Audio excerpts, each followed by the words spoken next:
Bismillahirrahmanirrahim. Assalamualaikum warahmatullahi wabarakatuh.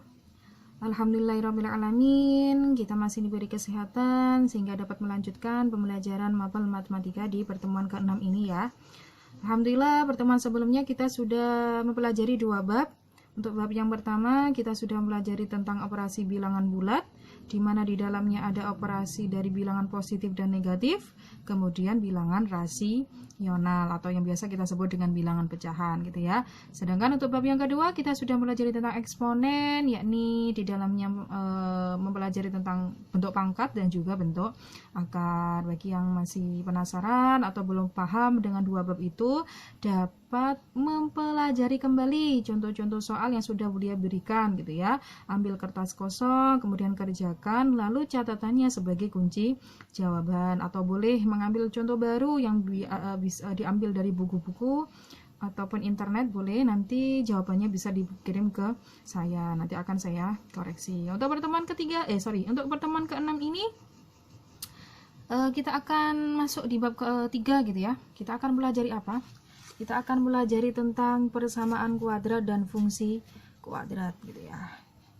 Di sini persamaan kuadrat dan fungsi kuadrat secara tidak langsung ada 2 subbab. Yang pertama adalah tentang persamaan kuadrat saja, kemudian tentang fungsi kuadrat gitu ya. Untuk persamaan kuadrat kita akan pelajari tentang bentuk umum dari persamaan kuadrat itu sendiri.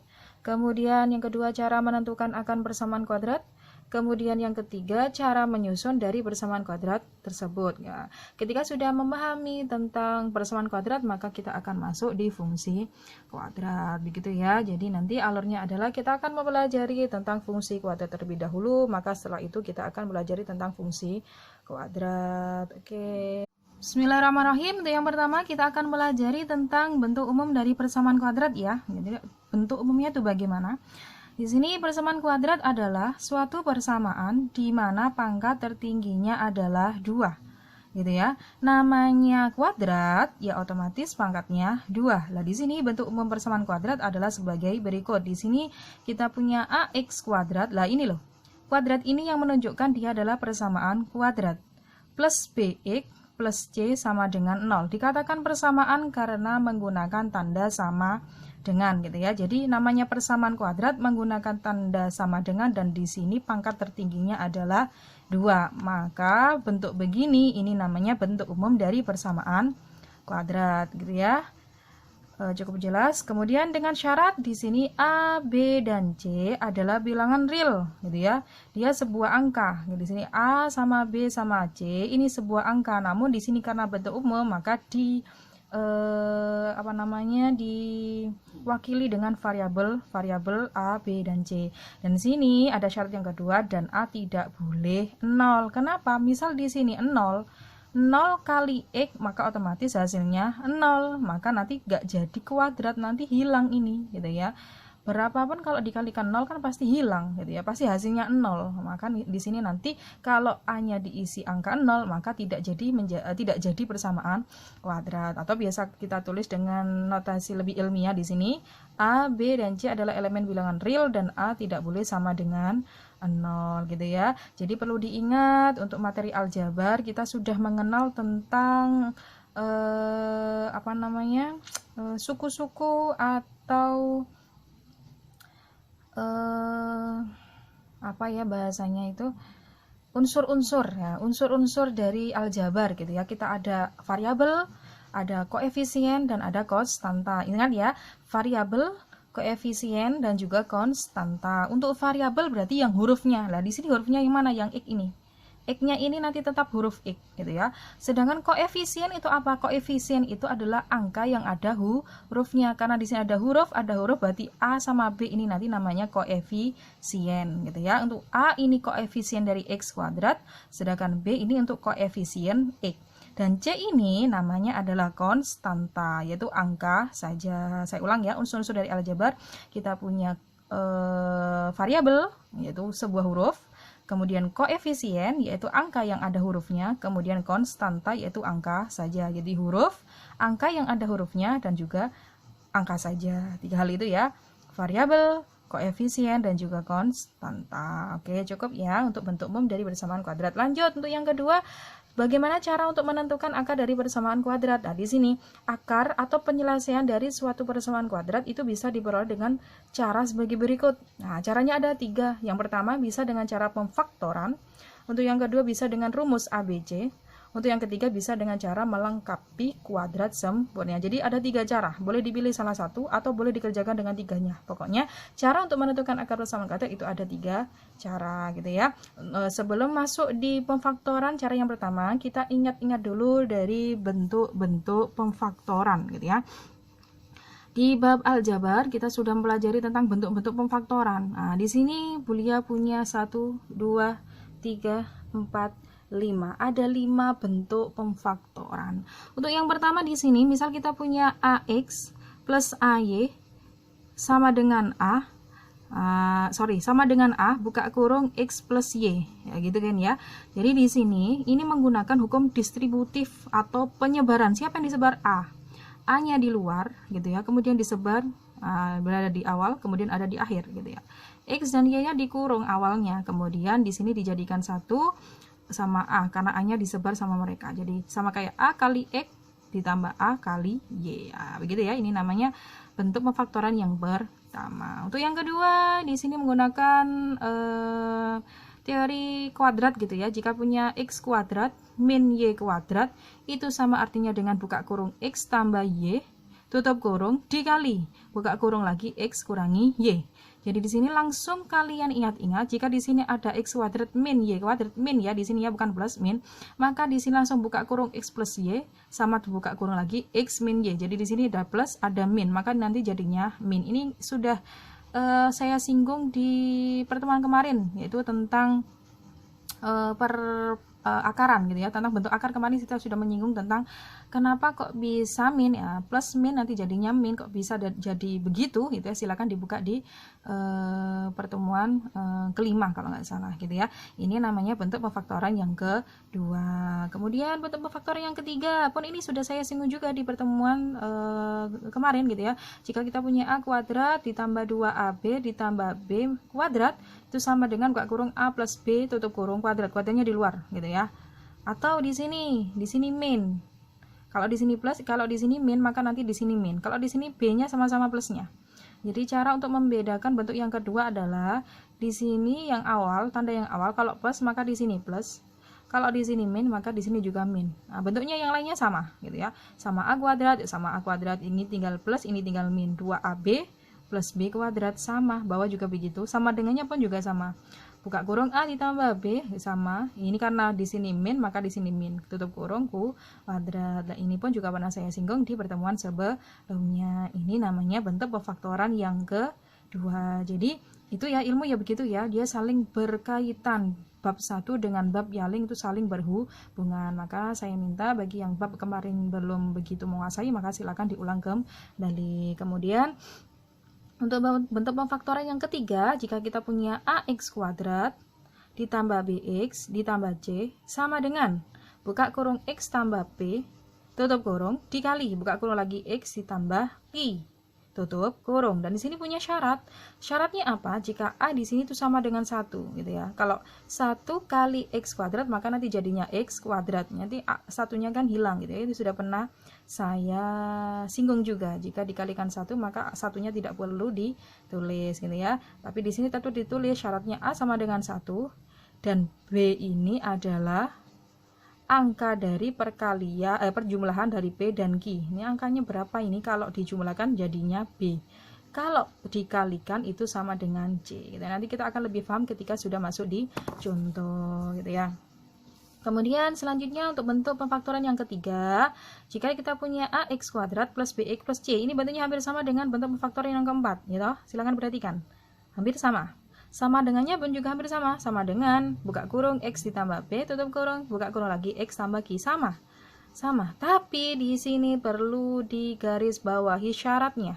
Kalau tadi bentuk pemfaktoran yang keempat A-nya sama dengan 0, tapi untuk yang kelima A-nya tidak boleh sama dengan 0. Berarti A di sini harus lebih A-nya tidak boleh. Kalau tadi A-nya sama dengan 1, kalau di sini A-nya tidak boleh sama dengan 1.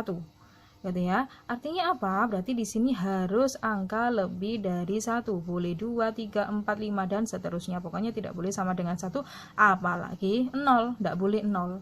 Nah, untuk yang tadi B itu adalah angka dari penjumlahan P dan Q. Kalau di sini, nah sama juga toh. B-nya juga penjumlahan dari angka P sama Q. Namun untuk syarat yang ketiga, kalau tadi C adalah perkalian dari P dan Q, kalau di sini ada A-nya. Jika A dikalikan sama C, itu angkanya hasilnya sama dengan P kali Q, gitu ya. Nanti kita akan pelajari ini lebih paham lagi pakai contoh. Saya akan mengenalkan dulu ya dari bentuk-bentuk pemfaktoran gitu ya. Jadi bentuknya ada 5, cukup ya.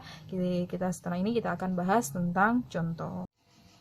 Oke, bismillahirrahmanirrahim. Untuk contoh soalnya, misal kita punya soal nomor 1 yaitu 12p kuadrat minus 9p.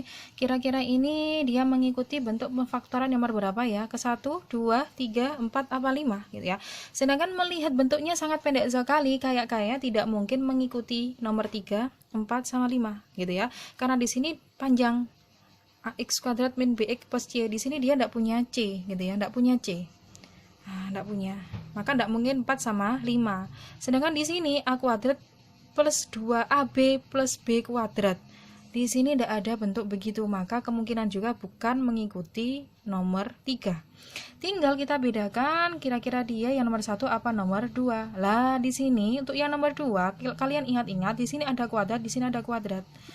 Di sini memang ada kuadratnya, di sini juga ada kuadratnya, tapi di sini yang kuadrat itu yang P-nya saja, 12-nya tidak. Kita cari angka berapa kalau dikuadratkan hasilnya 12 itu ada apa enggak? Nah, ternyata kan enggak ada ya. Berapa yang dikuadratkan itu hasilnya 12. Enggak ada toh. Maka otomatis bentuk yang seperti nomor 1 ini tidak mungkin mengikuti model pemfaktoran yang nomor 2 gitu ya. Maka bisa jadi dia mengikuti model yang pertama. Lah di sini untuk yang pertama menggunakan hukum distributif, yaitu disebar A-nya. Nah, sekarang kita ingat-ingat, kira-kira adakah angka, ini pemfaktorannya maksudnya ya, dia kan dikalikan, A dikalikan X atau ditambah A kalikan Y sama. Jadi pemfaktoran itu maksudnya adalah sebuah hasil kali bagi, yaitu suatu hasil kali bagi. Kira-kira angka 12 sama angka 9 ini itu bisa dibagi angka berapa? Nah, misal berapa kira-kira yang bisa membagi angka keduanya? Berapa kira-kira? Nah, kita ambil 3 gitu ya, 3. Kalau 2 kan 9 tidak bisa, ya, ketiga bisa. Kalau 4, 9 juga tidak bisa, maka kita ambil 3 gitu ya. Karena di sini P-nya kuadrat dan di sini juga punya P, maka P-nya salah satunya kita taruh di luar. Nah, gitu.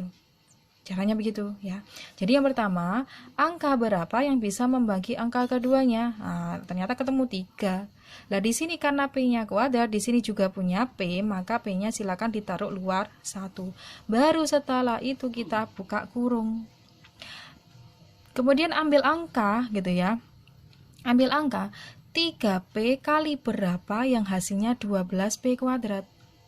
3P kali berapa yang hasilnya 12P kuadrat. Berapa? 4P. Nah, gitu ya. Kemarin saya sudah menyinggung bahwasanya akar itu sama kayak variabel. Nah, di sini cara mengalikannya adalah ya angka sama angka, variabel sama variabel. 3 kali 4 itu 12, P kali P itu namanya P kuadrat, bukan 2P ya, bukan. Kalau 2P itu berarti P tambah P. Tapi kalau P kali P itu sama dengan P kuadrat. Paham ya? Kemudian di sini karena min, maka kita tulis min. Nah, gitu ya. Tinggal 3P kali berapa yang hasilnya 9. Kini sudah punya P, di sini P-nya biasa, nggak ada kuadratnya, maka nanti di sini tidak perlu menulis P, tinggal menulis angka berapa? 3. Lah, sama. Jadi 3 kali 3 sama dengan 9. P-nya karena di sini tidak ada, maka tinggal ditulis P di sini. Paham sampai di sini? Lah, untuk soal nomor 1 ini, dia menggunakan prinsip bentuk pemfaktoran yang pertama, yaitu hukum distributif menyebarkan 3P-nya. Maka ini adalah contoh soal dari pemfaktoran nomor 1. Gitu ya, caranya tadi mengidentifikasinya begitu. 4 sama 5 tidak mungkin karena tidak punya C. Kemudian nomor 3 tidak punya 2AB. Kemudian nomor 2 nggak punya kuadrat di sini ya, 12-nya. Nyari angka yang kalau dikuadratkan hasilnya 12 kan nggak ada. Kalau 9 ada. Angka berapa yang dikuadratkan hasilnya 9? Ada 3 kuadrat kan 9, tapi kalau 12 kan nggak ada. Maka kemungkinan besar dia mengikuti bentuk pemfaktoran yang pertama. Maka ini selesai ya, ini hasilnya.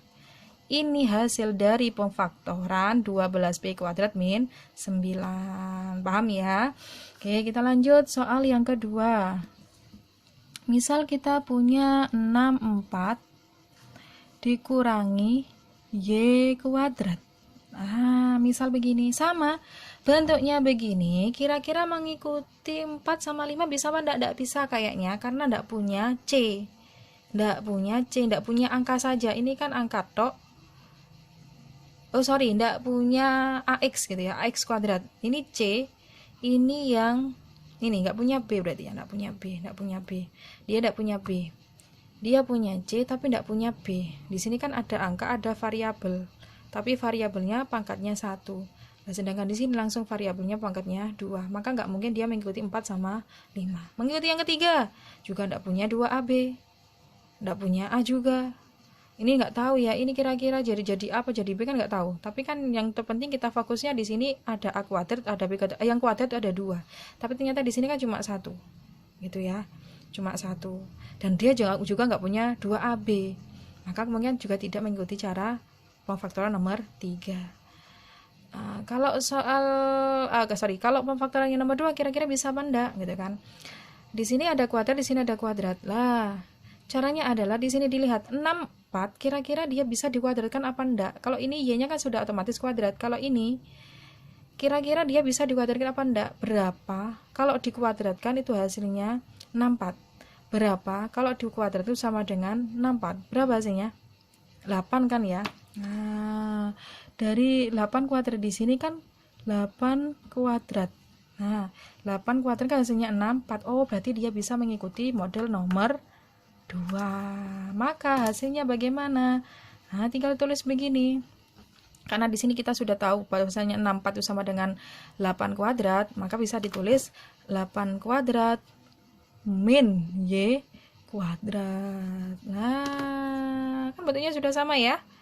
X kuadrat min Y kuadrat, 8 kuadrat min Y kuadrat. Gak apa-apa, ini angka, ini huruf, ini kok sama-sama hurufnya. Nanti kalau sama-sama angkanya juga boleh, yang penting di sama-sama kuadrat. Maka tinggal ditulis sama dengan X, maka siapa yang jadi X di situ? 8, tulis 8.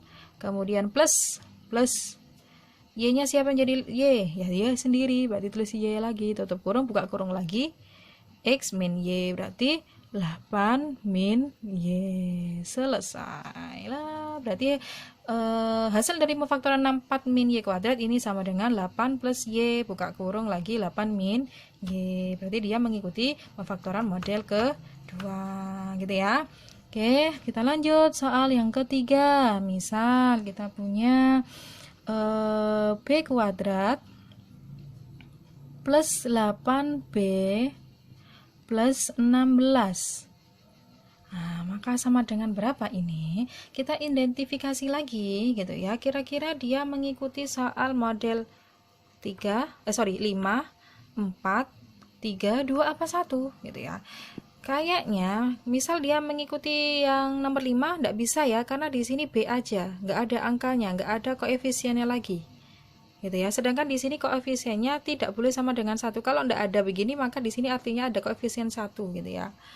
Nah, sedangkan di sini syarat yang kelima enggak boleh sama dengan 1. Lah, tapi di sini untuk yang pemfaktoran nomor 3, di sini boleh sama dengan 1 gitu ya. Boleh sama dengan 1. Apakah dia mengikuti model yang ini gitu kan? Maka kita identifikasi dulu ya. Ini sama ini juga hampir-hampir sama. gitu ya, hampir-hampir sama. Cuma di sini ada kuadratnya, di sini ada kuadratnya, maka kita apa namanya? Bandingkan dulu. Karena di sini mirip, maka kita pakai yang ini dulu. Ini yang lebih simpel. Caranya adalah A kuadrat, ini sana sudah kelihatan B kuadrat, tinggal merubah ini. Tinggal merubah menjadi 2AB plus B kuadrat, gitu ya. Kira-kira yang jadi 16 ini kan posisinya B kuadrat. Apakah dia bisa dikuadratkan? Maksudnya 16 ini nyari angka yang jika dikuadratkan itu hasilnya 16. Ada apa enggak? Oh, ternyata ada. Berapa? 4 kuadrat. Oh, ternyata 4 kuadrat. Hasilnya ternyata bisa 16. Maka di sini kan B kuadrat. Lah, bentuknya sama-sama sudah ada A kuadrat, ada B kuadrat. Nah, gitu ya. Di sini A, di sini B. Tinggal 8-nya ini bisa dipecah apa enggak? Coba. Di sini kan rumusnya adalah 2AB. 2-nya kita tulis 2. Siapa yang jadi A? Ternyata B, maka kita tulis B. Siapa yang jadi B? Ternyata 4, maka kita tulis 4. Apakah 2 kali B kali 4 itu hasilnya 8B? Oh iya, ternyata benar. Angka kali angka, 2 kali 4 sama dengan 8. Karena B-nya cuma 1, maka ditulis. Oh benar. Maka di sini kita simpulkan, ternyata bentuk faktornya seperti ini lebih cocok mengikuti yang nomor 3. Sekali lagi, tadi cara membandingkannya adalah, ini kan hampir sama, bentuknya hampir sama, gitu ya. Malah bentuknya mirip yang nomor 4. Tapi sebelum lari ke 4, kita lihat dulu apakah yang paling belakang ini, yang angka saja ini, bisa diubah menjadi kuadrat apa enggak, gitu ya.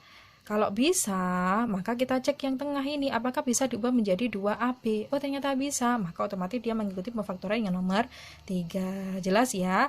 Maka di sini sudah tahu, kalau di sini sama-sama plusnya, ya otomatis tinggal pakai cara yang pertama, pemfaktoran yang ini.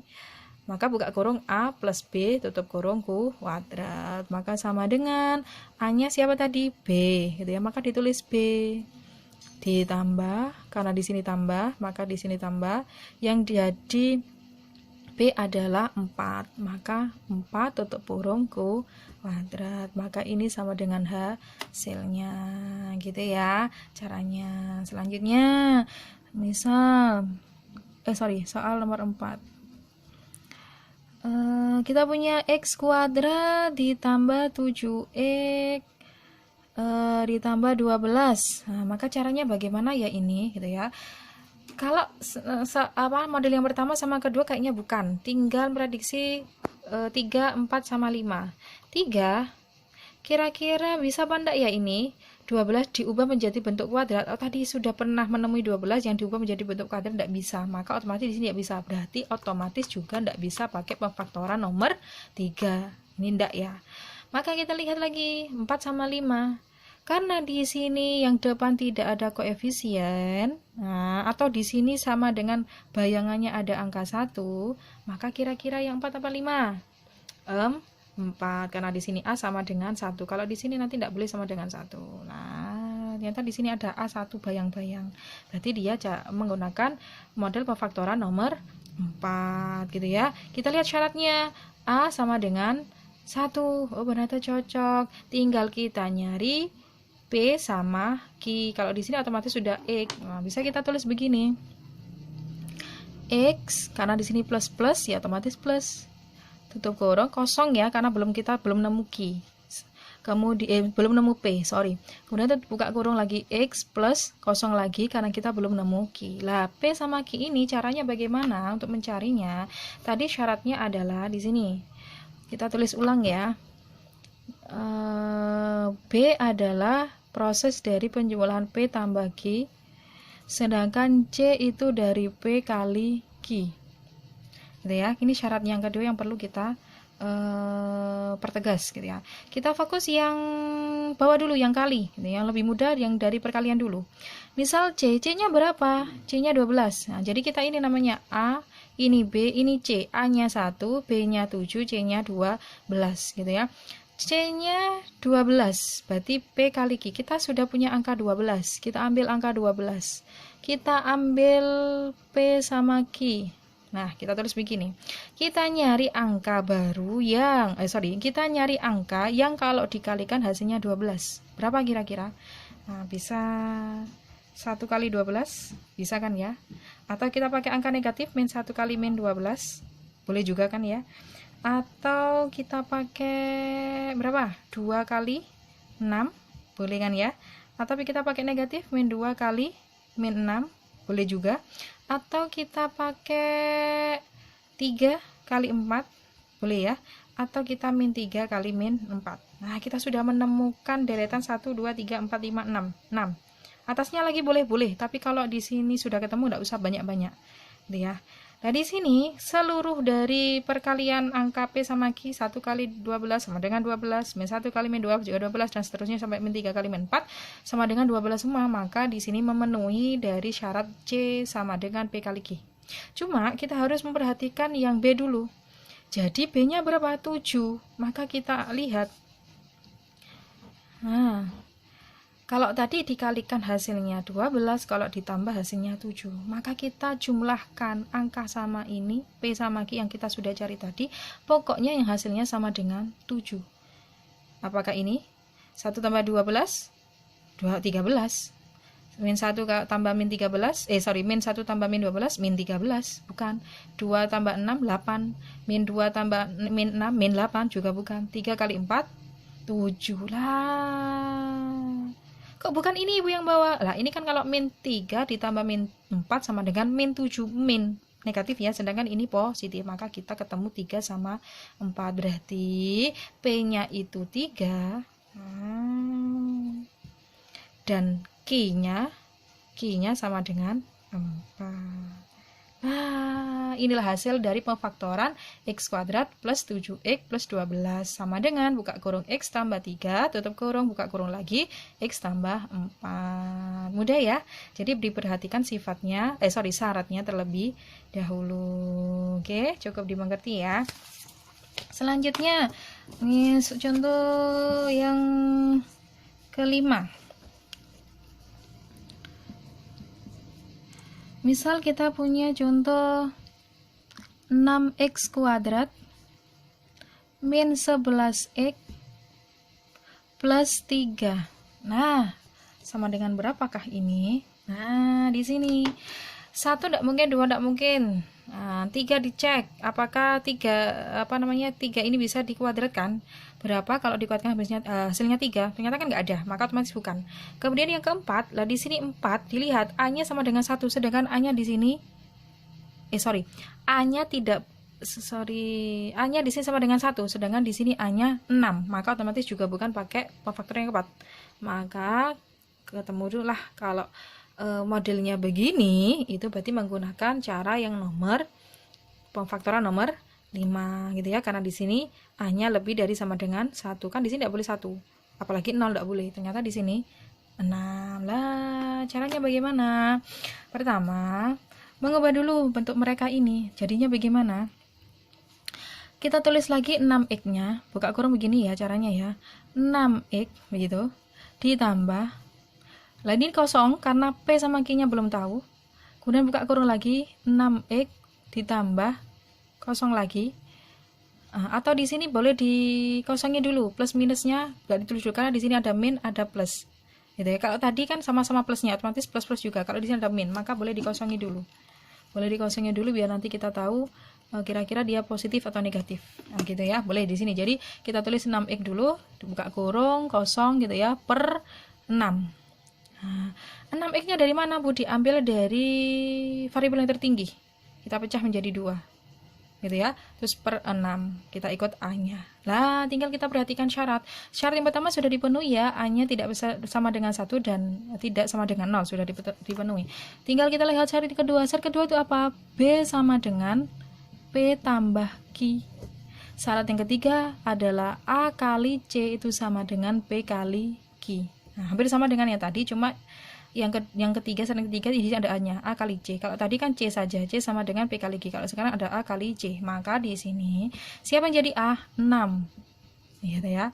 Yang jadi B min 11, yang jadi C adalah 3. Karena di sini kita melihat yang perkalian dulu, maka A kali C berapa A-nya? 6 dikali C-nya berapa? 3. Nah, di sini dikali berapa hasilnya? 6 kali 3 sama dengan 18.